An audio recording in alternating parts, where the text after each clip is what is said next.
Hi and welcome back to Cheeky Crypto. My name is Nick, and today, guys, we're going to be jumping down into the charts for Bitcoin and Ethereum, taking a look at what's been going on most recently and what I would expect to happen next. Now, as I get into this video, if you find it useful and informative, hit the like button. I really do appreciate that. If you happen to be new to the channel, then why not go ahead and subscribe, tap the bell, select all notifications, and in doing so, you will be kept up to date with everything that we do here at Cheeky Crypto. Now, if you have not yet joined us in Discord, the link is in the description down below. It's a fantastic community talking crypto 24/7. It's completely free, and I don't think you'll be disappointed by what you find down there. So why not go ahead and check that out? Okay, guys, let's actually get into this, right, and start talking about what's been going on most recently with Bitcoin. So here we have Bitcoin paired up with USDT on the hourly chart, and Binance is the data source. Now, as you can see, we've had a pretty good run to the upside here, and we have found that upper resistance right up here with the previous resistance. This is $24,276, and we did actually come up ever so slightly higher. So if I just mark that up there, you can see that we kind of hit this area of about 24,000. Let me actually just make sure I get that exactly on the nose, which is just here. So 24,442. So a slight overextension than where we were before, but clear resistance nonetheless. Now, as we can see here, we've kind of got a bit of a channel coming down. So we have these kind of areas where we have like lower highs, but also some lower lows. Now, this particular area is actually something that is usually referred to as a bit of a bull flag. Okay, so here's your pole going up. Okay, and here's your flag area just here. Now, I'm not expecting a huge breakout over the weekend or anything like that, and it can obviously still break down if you were to really retest those lows. But essentially, what we're talking about is a potential scenario where we get a break to the upside. Okay, and this is giving us a little bit more room to kind of grow into things. But essentially, I'm not looking above and beyond kind of 26K at this point. Okay, so we can kind of bring this down. We have our resistance at 26,700. Okay, and if we were to really think about this C wave not quite finishing, and if we grab hold of it and we were to kind of think about moving on up, we would be looking at this kind of area. So if I go ahead and find the right button here, grab this entire area using the Fibonacci retracement tool, and we just drag this area just over to this Y wave low, just over here, we can see that we come up to this area for a 1-to-1 ratio. So essentially what that would be is if I grab hold of a WXY, we have a W here, a X over this side, and a Y wave coming up here. So not only are we talking about a resistance line that is over this side at the wave 3 low, but it's also a 1-to-1 ratio into our C wave high. So our resistance becomes kind of double fold. We obviously have the clear area of resistance from previous support where we bounced from it, and we also haven't retested this area yet either. Okay, with the obvious three-wave structure coming up, taking us towards that 26,700 and that key level of resistance. For me, this is ultimately going to be an interesting point where we potentially can see a lot of reversal happening for Bitcoin. Okay, so as we kind of think about this, and let me just remove the fibs because I don't need that now. We have a three-wave structure inside of our C wave just here, okay? I mean, this is probably actually going to end up more like a zigzag, so that would be an A, B, C, and so A, B, and C. This being like a 5-3-5 structural move, and you can see some pretty clear, kind of really impulsive structures going on in here, and it might also be that we end up with this kind of A, B, C structure in here as well, as you start to really nest this down into multiple different degrees. But essentially for Bitcoin here, I'm kind of looking at this as we need to move on up ever so slightly more before we can really pull back down in a significant way. And I'm not talking about going down into new lower lows. What I am talking about, though, is a nice healthy correction that would be required after this, right? So we could pull back down towards our $18,000 lows, for example, right? So we have to move up, but we also have to move down. Now, when we start taking a look at the momentum behind this price action, we can, of course, acknowledge that yesterday was an interesting day where we started to move our stochastics basically back down to this oversold area. So here we are in the hourly in a nice oversold area. And now this can, of course, just bounce around a little bit and do nothing with price and still end up back up here in the overbought area.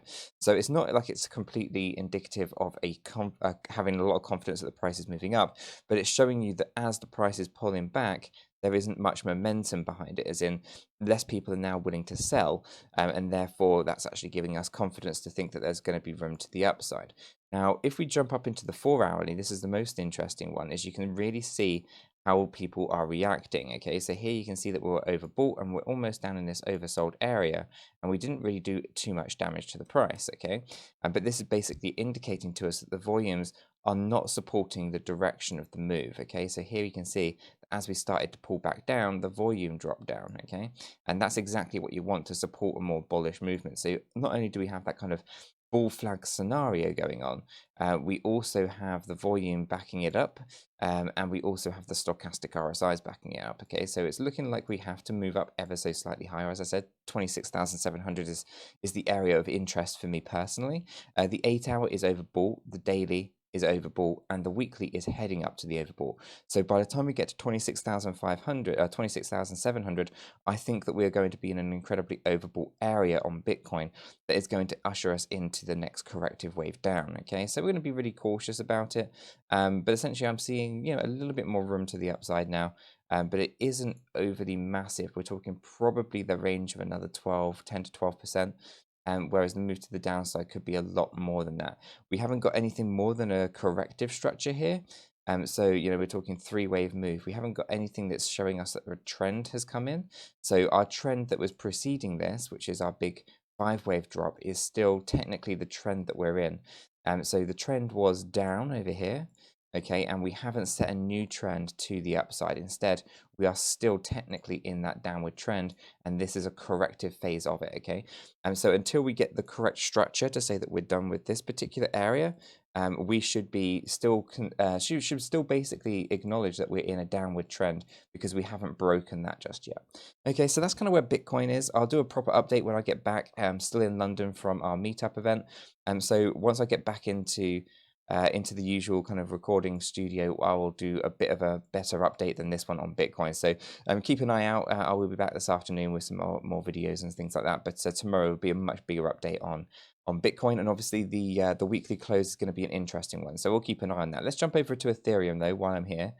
And we'll take a look at what's going on here. So essentially with Ethereum, we are still technically in our 4th wave move, potentially looking to finish this 5th wave up higher.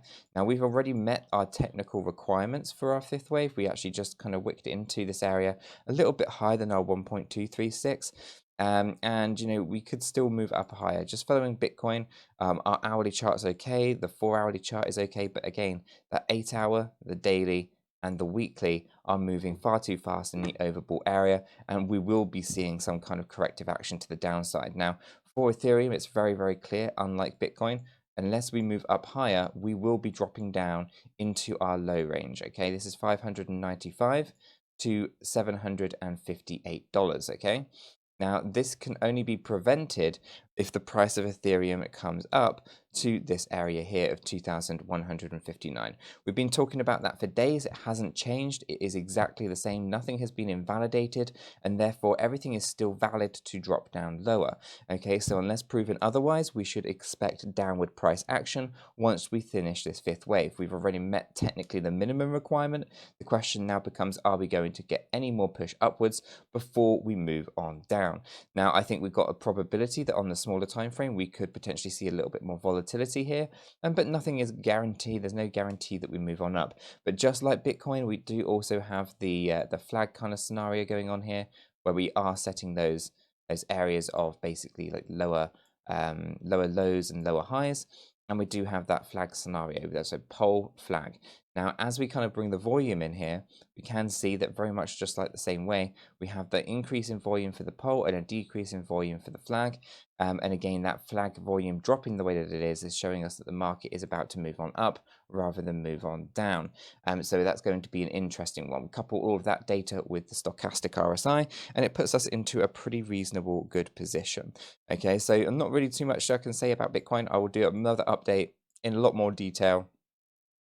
Yeah, hopefully when I get back to the studio. So for now, I'm going to leave this video right there. Nice brief update, and hopefully you have found it useful and informative. If you have, hit the like button. I really do appreciate that. If you happen to be new, make sure you subscribe, tap the bell, select all notifications, and in doing so, you will be kept up to date with absolutely everything that we do here at Cheeky Crypto. With all that said, done, and out of the way, I hope everyone has a fantastic day, and I'll catch you all in the next one.